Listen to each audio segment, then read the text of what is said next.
Mengapa kemewahan duniawiyah kita itu dilibas oleh Allah? Kebutuhan ekonomi jatuh, diambil Allah. Nah, itu supaya kita nggak repot-repot mikir kuwi, tak longani rek, cari Allah tak longani, cekak repot, cekak mempengaruhi awakmu, tak jubui. Jadi fokus hatinya itu tetap di dalam menyembah pada Allah.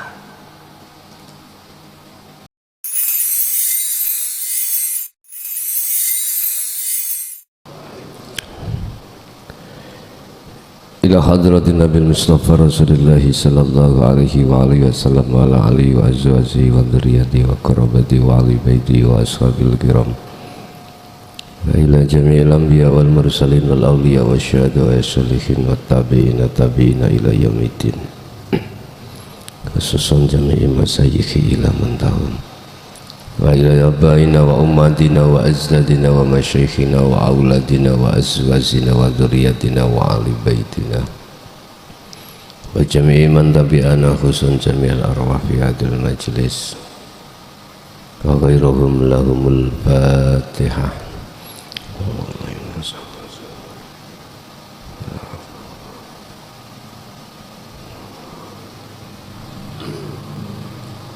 Bismillahirrahmanirrahim.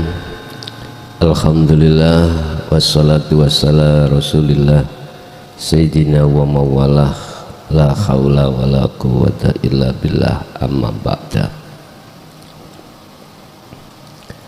Setiap apa yang ditentukan terhadap diri seorang hamba dari Allah itu membawa dua nilai. Nilai yang pertama bisa menjadikan taat, bisa menjadikan maksiat. Segala apapun yang telah dihadapkan oleh Allah terhadap diri seorang hamba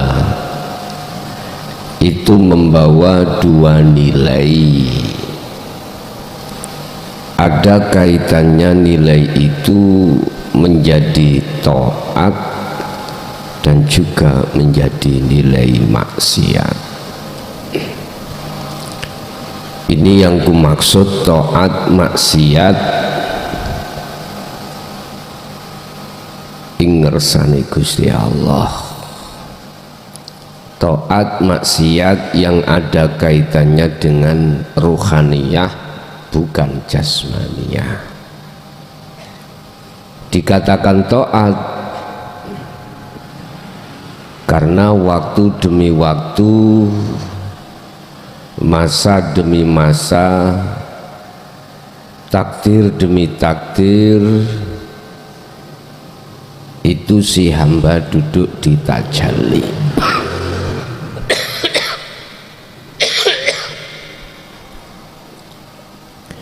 Itu si hamba hatinya duduk di tajalli, artinya hanya mengakukan keakuan Allah dari segala apa yang terjadi. Ikut taat. Yang dimaksud maksiat adalah ruhaniyah ketika saat berlaku apapun itu duduk di takhalli. Yang muncul di dalam ruhaniyah hati seorang hamba selalu condong terhadap makhluknya atas segalanya. Berkenaan dengan hal itu, maka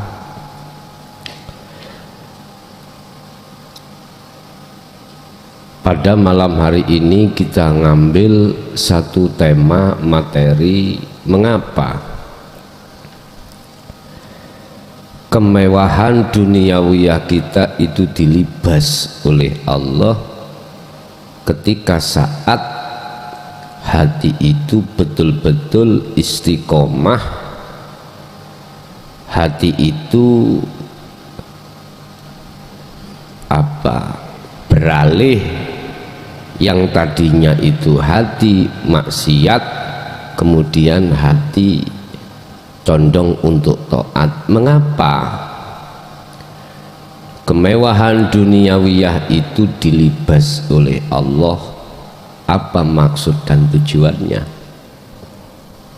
Bahkan banyak yang terjadi ketika saat mengenal dinul haq dan mengikuti ajaran tersebut, ujian itu tidak henti-hentinya, bertubi-tubi.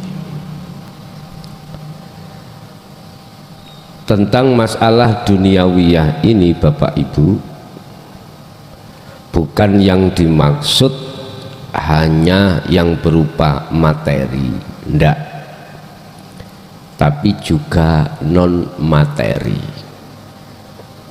Yang materi berupa fisik, suami diambil orang, istri disosor bebek, anak iki sing materi, sandang, pangan, papan. Apa maksudnya itu?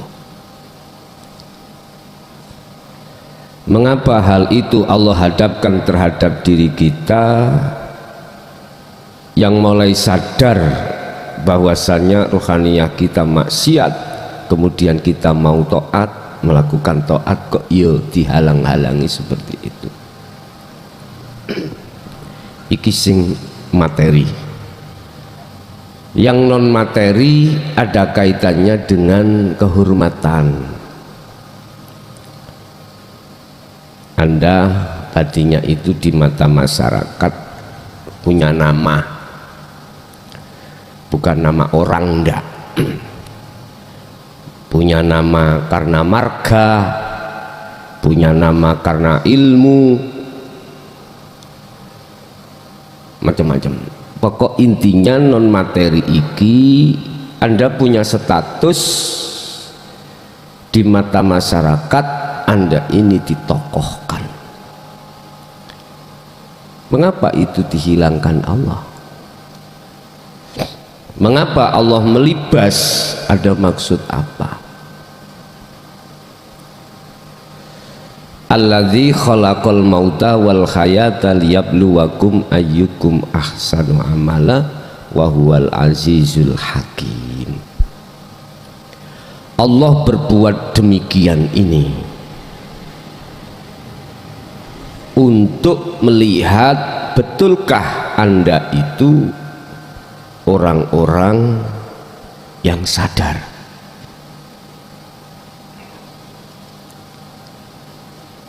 Surat Al-Muluk ayat 2. Alasannya untuk mengetahui siapa di antara kamu sekalian itu yang lebih baik amalnya, atau betulkah kau itu sadar dan atau epok-epok sadar. Diambillah itu. Makanya bahasanya ujian. Mengapa saat aku mengenal dinul haq itu kok yo ujian bertubi-tubi? Ujian ini kok bertubi-tubi?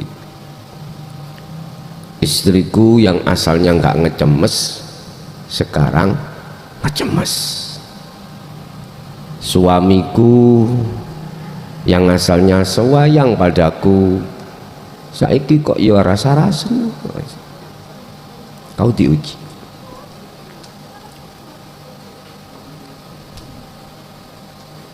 Kalau betul-betul Anda itu sadar nih, sadar, Anda tidak akan pernah di situ merasa kecewa. Merasa kecewa enggak, karena kau tahu antara yang di depanmu itu wa huwa khairun, luweh bagus mimma tajma'un. Di depanmu itu ada satu anugerah rahmat yang lebih mahal harganya dibanding dengan suami, istri, anak, harta benda. Kau pasti tidak akan protes pada Allah. Ekonomimu dipeloroti, apa dipeloroti?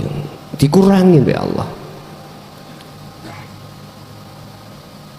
Cara Anda orang bisnis itu omsetnya itu berkurang, dikurangi Allah. Omset kita biasanya satu bulan itu sudah mencapai ratusan juta, dipelorot Allah, dikurangi menjadi puluhan juta. Kalau Anda betul-betul sadar terhadap Allah, mimma yajma'un mimma tajma'un, maka Anda tidak ada rasa aneh-aneh pada Allah. Itu untuk melihat betulkah kau sudah sadar atau epok-epok sadar. Tapi semuanya itu ya tidak tergantung Allah piyambak. Kadang dikembalikan, diwalik. Suamimu tambah sawayang, istrimu tambah sawayang, bahkan macam-macam sayangi istrimu. Anakmu juga begitu. Konatiril mungkontoroh dunya bronomu tambah berlipat. Kadang juga seperti ini.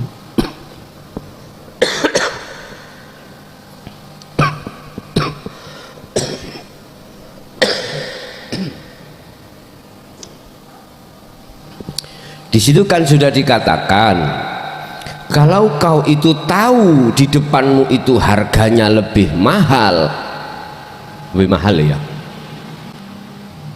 maka kau tidak akan terbius hatimu dengan berlipat gandanya duniamu. Enggak. Kau tidak akan terpengaruh dengan istrimu yang malah istrimu bilang, Mas, nek jenengan pingin simah melih, monggo. Gak terbius dengan itu. Anakmu juga begitu. Ini kalau betul-betul ruhaniyahmu itu wa huwa khairun mimma yajma'un. Kalau kau itu betul-betul memandang di depanmu itu yang berupa fadli Allah atau rahmati Allah dalam bentuk makrifat Allah, iki lebih mahal, maka Anda tidak akan pernah terbius dengan rayuan-rayuan yang bersifatkan kemewahan duniawi. Akhirnya kau mengalir, sing dikurangi ya ben dikurangi, yang ditambah biar ditambah, itu urusannya Allah. Udah, yang penting aku menjaga tali rohku pada Allah. Yes. Itu pertama. Yang kedua, apa alasan kita itu duniawiyah kita dilibas? Itu bentuk kasih sayang Allah. Apa kasih sayangnya Allah? An-Nisa ayat 36. Supaya Anda ini tidak terpengaruh, tidak terbius dengan persoalan-persoalan kemewahan dunia, sehingga menghambat dirimu untuk menyembah Allah. Wa'budu, kata Allah, tetep madepo sira kabeh Allah ing Gusti Allah wala tusyriku lan ojo nyekutuake sira kabeh bihi kelawan Allah syai'an ing suci-wici. Allah menjaga kemurnian di dalam tauhidmu, itu loh maksudnya. Bukan perkaranya Allah gak sayang dirimu manakala kau diambil suamimu, entah diambil mati, entah diambil pisah, itu sebab persoalan macam-macam. Anakmu juga begitu. Intinya Anda sebatang kara. Kadang suami tidak diambil, anak juga enggak, kebutuhan ekonomi jatuh, diambil Allah.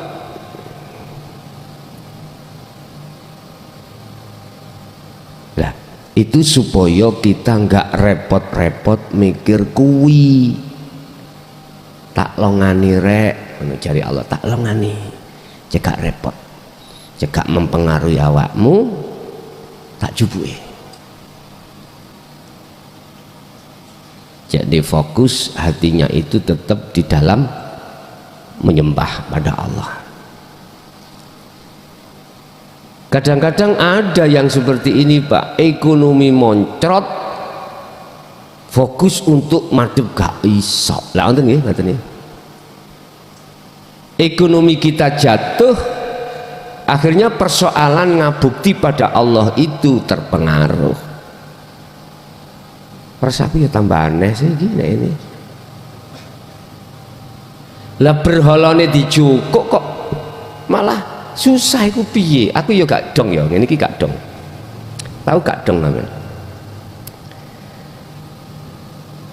Nek berhalane ditambah terus terpengaruh iku sik masuk akal. Berhalane dikurangi Allah, cukoki. Sampai gak ono belas. Lha iku kok ono alasan jarine katanya aku khalwat dzikir gak fokus. Iki gak nyambung aku. Saya gak nyambung.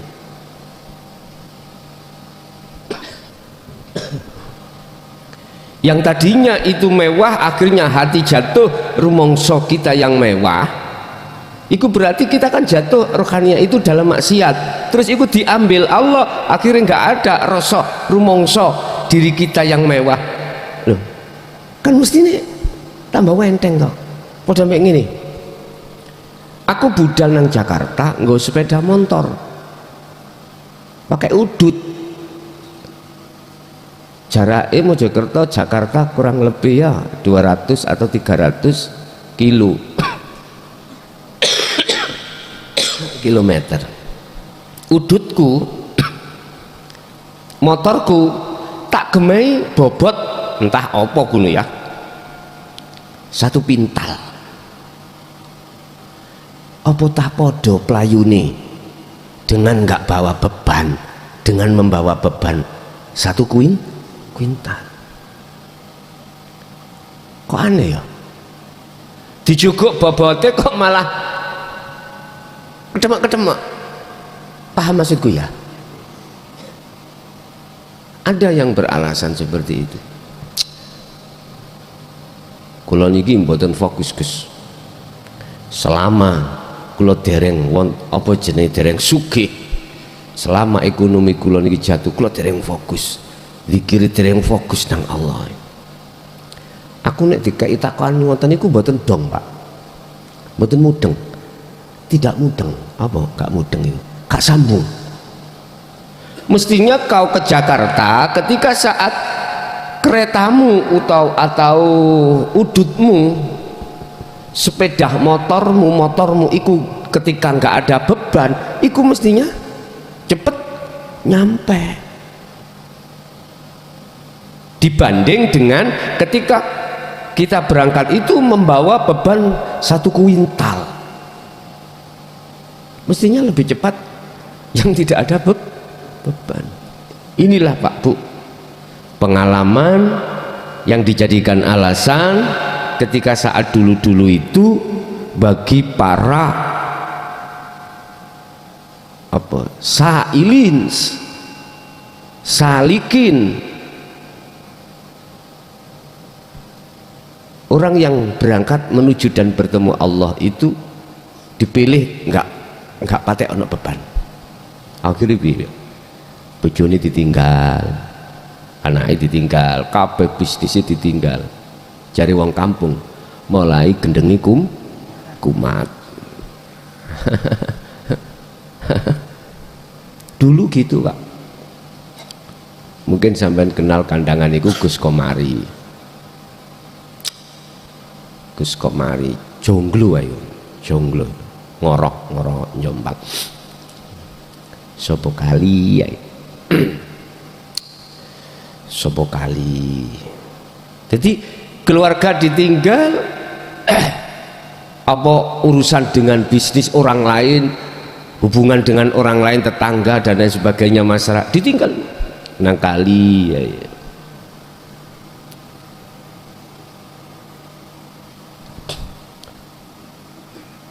Ning kali kuwi intine ya laku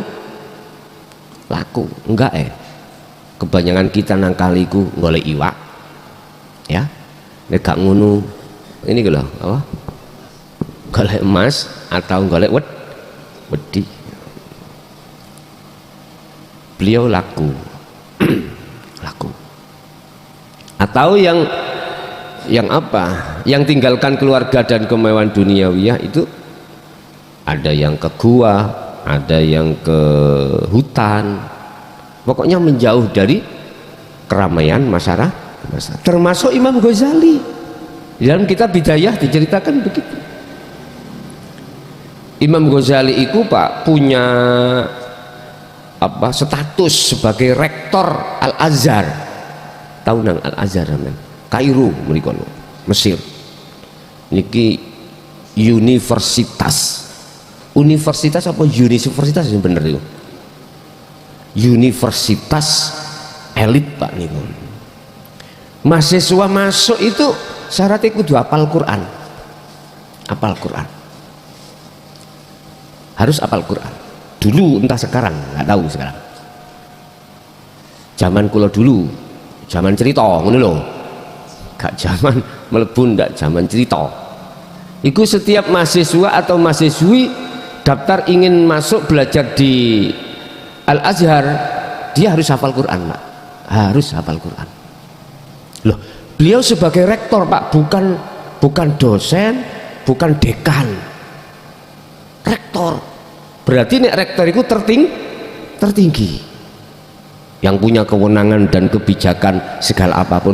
Loh, itu lo ditinggal fasilitas untuk kerektorannya.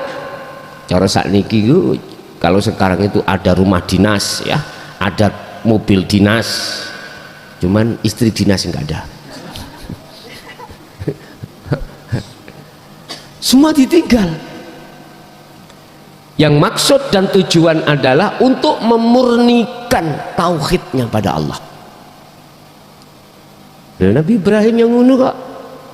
Al-An'am 76. Kamu tinggali Al-An'am 76, 77, 78. Lelonone atau apa cara mengembara dah ngene iki rek. Lelono nek biyene ya apa ya. Nabi Ibrahim lelono, dia kebingungan mencari Allah untuk bertemu. Sering saya katakan di situ nyebutno bintang, bulan, matahari. Lelono itu. Gak cukup sedina rong dina Pak, gak cukup sak bulan rong bulan untuk memurnikan tauhidnya supaya wama ana minal musyrikin, supaya ruhaniyah itu tidak masuk di dalam golongan yang masih menyekutukan Allah. Ternyata Nabi Ibrahim ketemunya itu adalah di kalimah ku hadapkan wajah ruhku terhadap wajah Allah. Ini wajah tu wajia lilladzi sifati Allah lilladzi fataras samawati wal ardo Dialah yang maha suci, hidup, yang menguasai, yang menciptakan, yang menggerakkan semua peredaran apa jagat langit dan apa jagat bumi, apa jagat ruhaniyah, apa jagat jasmaniyah. Imam Ghazali sempatkah dirinya itu diperampok oleh perampok yang dibawa dia? Imam Ghazali ketika saat tinggalkan semua kemewahan dunia itu untuk memurnikan tauhidnya pada Allah, untuk membersihkan seluruh kotoran yang disebut syirik di dalam hatinya, supaya murni betul-betul imannya pada Allah. Nggak jauh berbeda dengan kita. Wa'budullaha wa la tusyriku bihi syai'an. Di situ. Jadi ketika Allah melibas semua kemewahan duniawiyah kita, itu bentuk Allah sayang padamu supaya tidak hatimu menyembah terhadap kemewahan dunia. Tapi bukan lantas langsung kau artikan saklek ketika saat duniawiyah di dalam dirimu itu mewah, terus kau nggak kesimpulan nyong sewu mesti itu menjadi rintangan. Enggak. Lihat Abu Hasan Asadili yang sampai sekarang pengikutnya itu punya torikoh, namanya torikoh Sadiliyah, torikoh Asadiliyah. Kita torikohnya itu semua Pak, aktivitas ya. Torikoh kita itu semua aktivitas, itu torikoh kita. Makanya kalau ditanya, Gus torikohmu apa? Torikohku itu kabeh, torikoh mulai A sampai Z tak gawe torikoh. Artinya semua aktivitas yang terjadi itu torikoh. Rasulullah begitu. Apa torikoh ya Rasulullah? Sadiliyah belum ada, Nasabandiyah belum ada.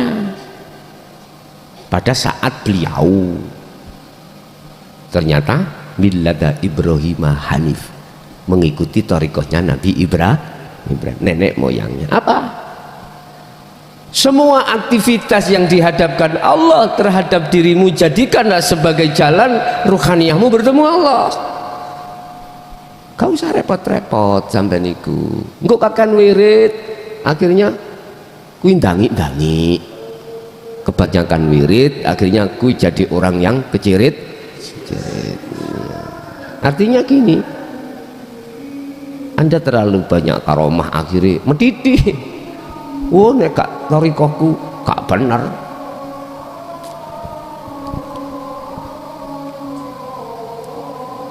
Semua kekasih-kekasih Allah itu, termasuk Syekh Abdul Qadir Jailani, menurunkan torikohnya sampai sekarang. Kita tidak berngiblat terhadap bergantung hanya torikoh satu dan yang lain enggak, semuanya itu silakan. Ben gak repot-repot, semua aktivitas yang kau hadapi setiap hari ikut torikoh.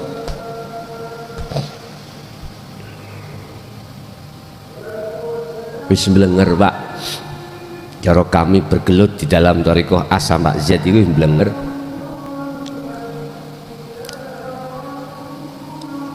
Malah satu dengan yang lain itu terkesan kekean bolo, terkesan ya semoga-moga enggak, nah loh terkesan seperti itu. Sibuk golek bolo sing akeh, lali dengan tujuan suluk. Apa tujuan suluk kita? Wusul pada Allah. Dengan begitu lali, dengan begitu akhirnya tidak dibuka-buka oleh Allah sirul asrarnya. Itu makanya kadang takon jenengan kathah nggih jamaah, wong nek takon koyo ngono kudu tak jejek. Iya, iki nek prinsipku tambah akeh ku tambah susah. Iya, tambah susah. Tapi bukan berarti kita khianat apa yang dihadapkan Allah jumlah bertambah banyak. Artinya tidak selamanya ya kemewahan duniawiyah, termasuk kemewahan dunia itu, akan menjatuhkan hatimu terhadap Allah, menghalangi hatimu terhadap Allah. Enggak, justru itu bisa kau jadikan sebagai jalan untuk ketemu Allah. Sama halnya dengan apa yang kukatakan kemarin itu. Coba kita ambil dari sisi makna mutasabihatnya atau filosofnya. Kita angen-angen, Pak, ikan yang hidup di laut tidak cukup 1 hari, 2 hari, 1 bulan, bahkan ada yang bertahun-tahun. Kita ngen-ngen ya, dia setiap detik itu jasmaninya itu campur dengan urusan dunia, campur urusan air asin loh, Pak. Tiap detik nggak ada jedahnya sama sekali. Sama kita di dunia ini berenang dengan air asin duniawi ya. Lah iya ya, kok gak mempengaruhi asinnya air garam itu terhadap ikan? Inilah yang kumaksud Bapak Ibu. Contoh Abu Hasan As-Sadzili, mewah sembarang kalir ya, baik duniawiyahnya yang non fisik maupun yang fisik, beliau tidak tinggalkan itu. Enggak, beda dengan Imam Ghazali, beda dengan Syekh Abdul Qadir Jailani. Abu Hasan As-Sadzili enggak, pangkat punya, Pak, jenengan RT ya kak ya. Nek kalau sekarang kita bicara apa, kendaraan mewah punya beliau, pengikut ribuan bahkan jutaan, rumah mewah, istri berlipat-lipat.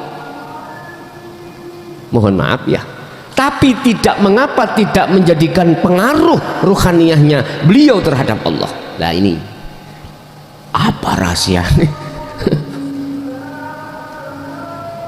Yun sewu, Pak, ikan tawar hidup di air tawar, kita makan tidak terasa asin, itu wajar, wajar sekali. Tapi aneh bin ajaib, ikan air yang hidup di air asin utawa air laut itu enggak terasa asin. Nah ini wong melarat gak duwe apa-apa, bojoe gak duwe. Aja tersinggung sing gak duwe bojo lho ya. Ono kene gak ono sing duwe bojo kene. Anak gak ndocok maneh laler menclok endak. Wis wajar nek atiku mang gampang madhep nang Gusti Allah nek dibanding dengan nyuwun sewu jenengan ya ndek bojo, ya ndek anak, ya ndek bisnis dan lain sebagainya.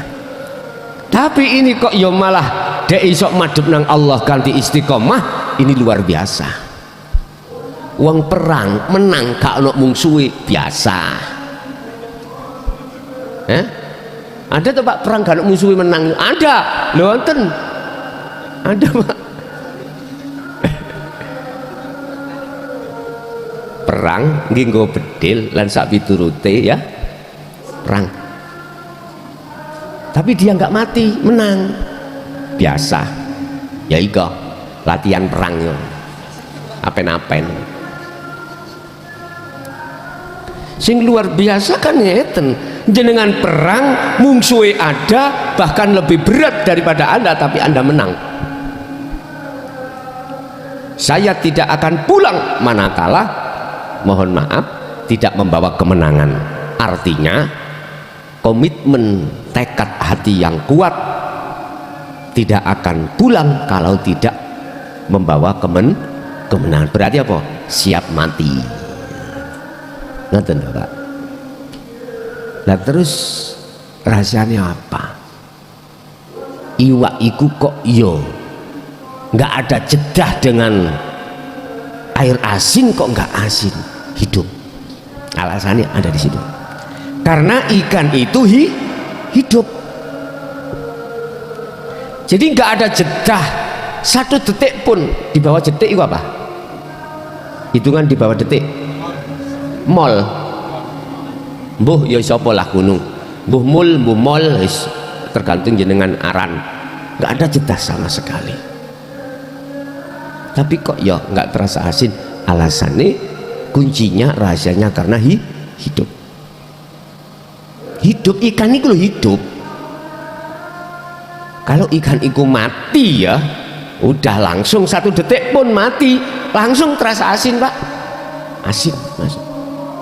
Sama berarti kita di dunia jasmani kita gelut berinteraksi tiap saat dan waktu dengan urusan dunia, kuncinya adalah hati harus tetap hidup.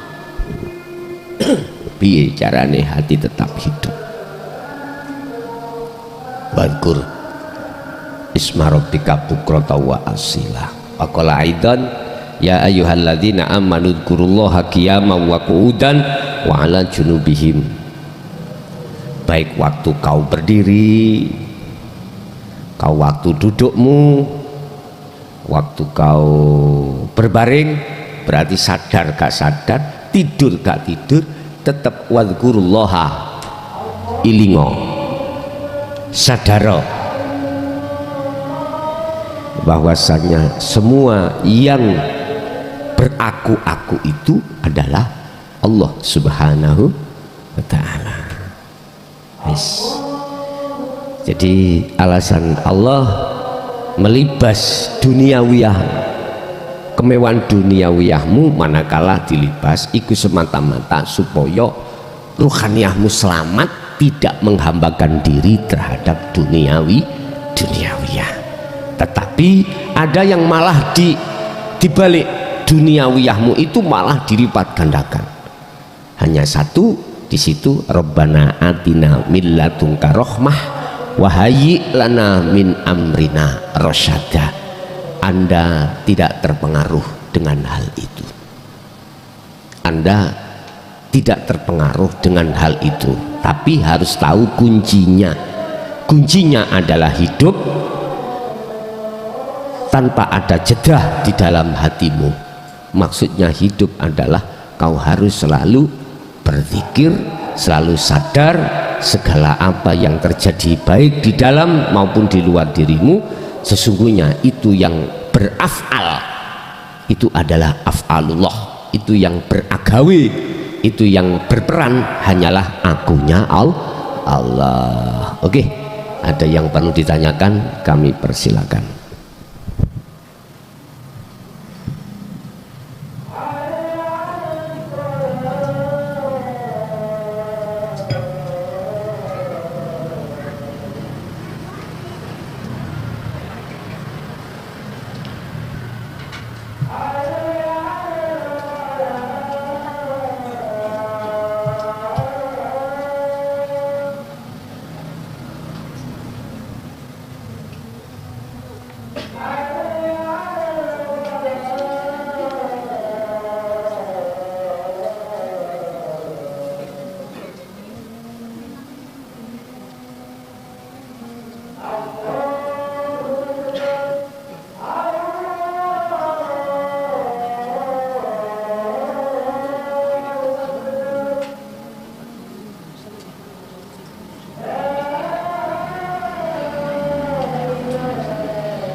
Qata'a mutus sapa Allah as-sairina ing pira-pira wong sing lagi suluk perjalanan menuju Allah. Lahu maring apa? Maring si wong mang mutus mirru'yati a'malihim saking piro-piro delok kebiare dunya, wasuhudi akhwalihim lan saking piro-piro indahnya delok indahnya duniawiyah. Gusti Allah iku mesti mutus menyang atine kawula, sing atine kawula itu sudah mengadakan perjalanan menuju pada Allah, dan atau mutus wal wasilina terhadap orang-orang yang sudah wusul. Mutus sangka apa? Min ru'yati a'malihim saking nyawange ati menyang kebiare dunya. Jadi Gusti Allah dengan sengaja atimu dijogo supaya tidak mudah ndelok kebiare dunya. Lah kebiare dunya iku bisa diartikan mirru'yati a'malihim, ya lakune jasad iki, lakune makhluk iki kebiarin dunya. Jadi Allah njaga atimu supaya orang delok iku lakune jasad lho, ngene lho gampangane. Iku lakune makhluk. Kebiarin dunya bisa diartikan mewahin dunya. Iku wae makhluk. Cek gak ndelok ning kono. Hati kotoa mutus. Gusti Allah mutus menyang atimu, ruhaniyahmu dari hubungan dengan duniawiyah. Lho ngono lho, diputus. Wal wasilin, apalagi terhadap orang yang sudah sampai kewusulan, orang yang sudah makrifat. Pertama, min ru'yati a'malihim, saking nyawange imane ati iki menyang kebiare dunya.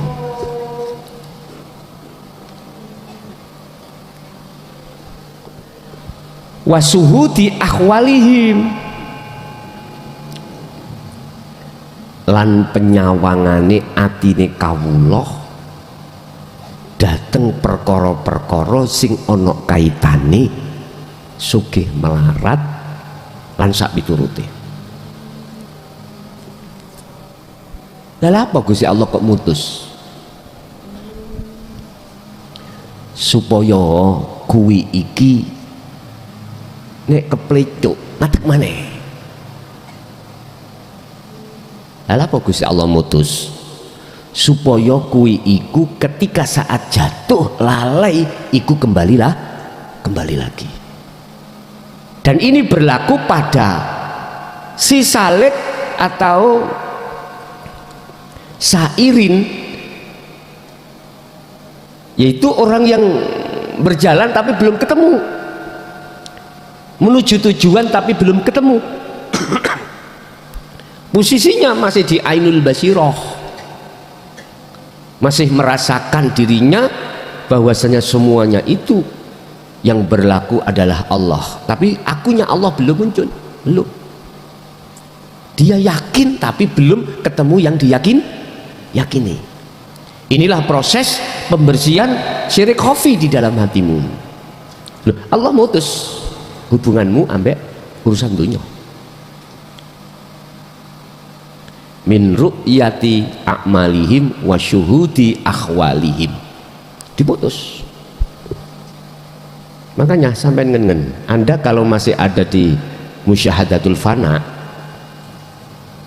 wis teko, wis tutuk, tapi sak cerit kuwi nek ana laline engko lak balik maneh, karena memang diputus. Beda sing gak diputus, Pak.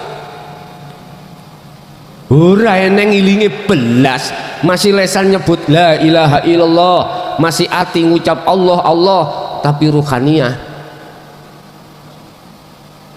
ingkar terus. Wa minan nasi may yaqulu amanna billah. Lagi Sebagian di antara golongan manusia itu berkata, aku beriman pada Allah wabil yaumil akhir, dan beriman terhadap dino akhir, hari akhir, yaitu dino pertemuan kepada Allah. Tapi wa mahum bimu'minin, mereka itu sejatine ora beriman. Ora eneng ning atiku pengin ketemu Allah, yo enggak ada belas. Mentok ing dalam sholat gak ada. Ahli hijab itu ingin ketemu Allah, sebab dia itu punya rumus, ketemu Allah itu mati, padahal dia takut mati. Jadi mau gak ketemu kok bongko meneh-meneh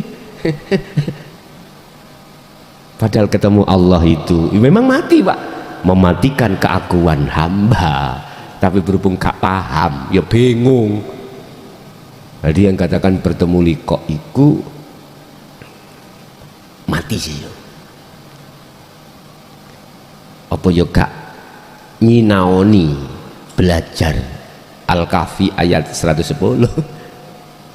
Barang siapa yang ingin bertemu Tuhannya, pertama adalah ruhaniyah ini harus berzikir, harus sadar, harus iling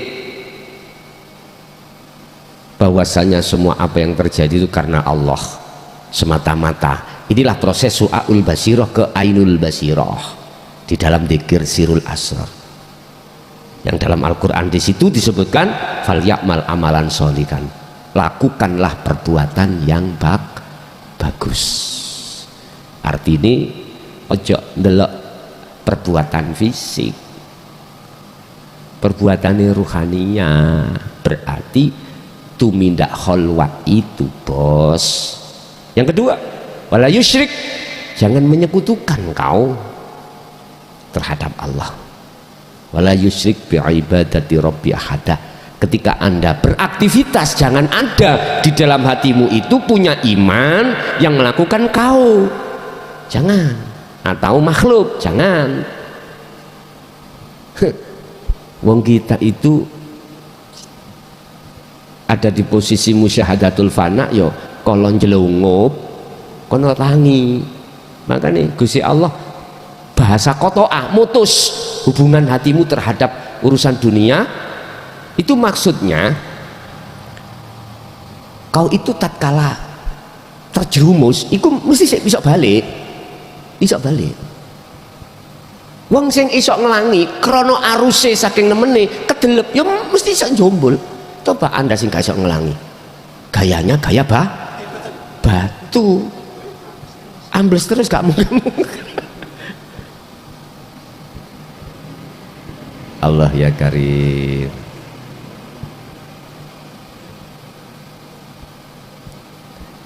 Lah jenengan sing ono musyahadatul fana, walaupun fana lho Pak, ono mahfud, gayanya wis gak gaya batu Pak, ya gayanya wis gak gaya batu.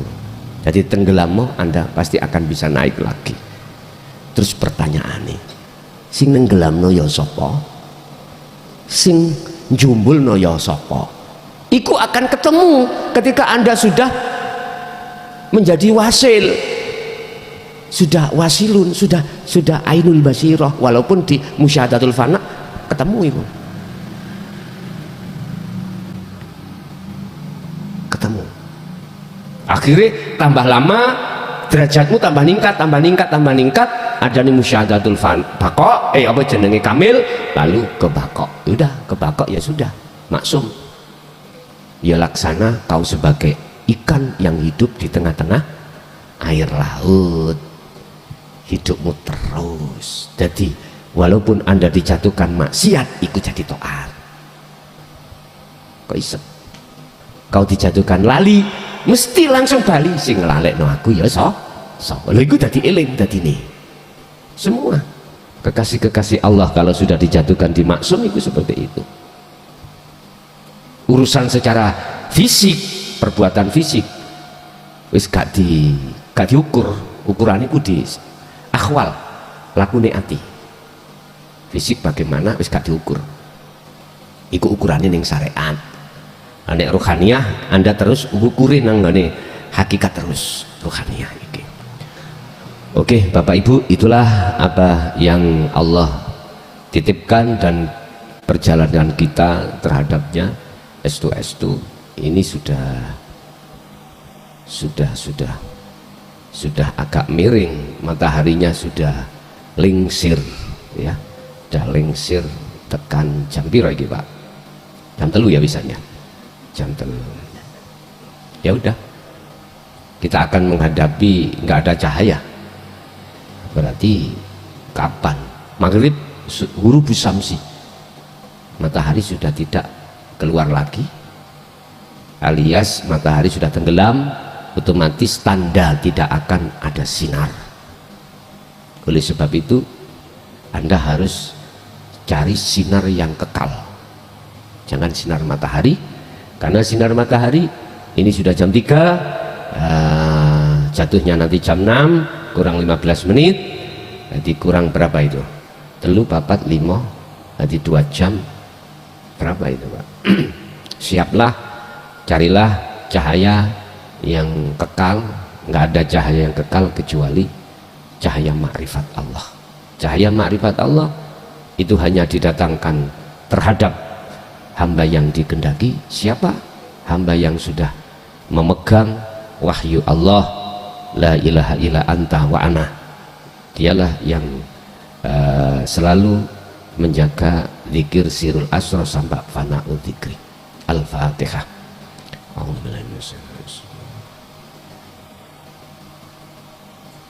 Akhirul kalam. Assalamualaikum warahmatullahi wabarakatuh.